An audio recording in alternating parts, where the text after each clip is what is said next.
Inside the Pentagon, defense analysts reviewed every frame of radar footage, every intercepted transmission, every infrared image.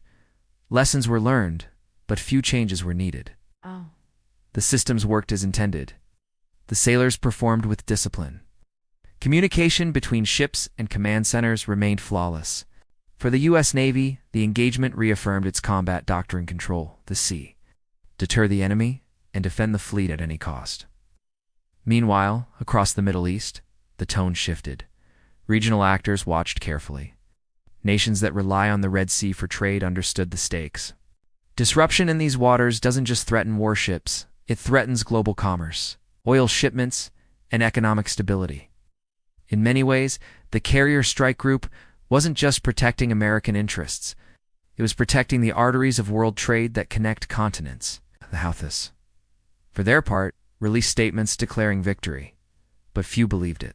Satellite images and intelligence leaks told the real story: launch sites destroyed, radar systems silenced, and command networks disrupted. Their attempt to claim moral or strategic triumph rang hollow. The strike had not weakened the U.S. presence. It had strengthened it. It united military and political leaders in Washington around one idea: deterrence must be visible, decisive, and relentless. Even in Allied capitals London, Ottawa, Canberra, leaders echoed similar sentiments. The U.S. response had been disciplined, not reckless. It demonstrated strength without escalation. That balance is difficult in warfare, and yet the Navy achieved it under pressure. To military professionals, it was a masterclass in command and control. To the enemy, it was a warning that the cost of aggression far outweighs any symbolic gain. But beyond the strategy and firepower, there was something deeper: a reflection on the human element. Every sailor aboard that carrier had lived through a few tense minutes where the line between peace and war blurred. They watched the radar screens light up, heard the alarms, and felt the vibration of missile intercepts in the steel beneath their boots. In those seconds, training became instinct, discipline became survival.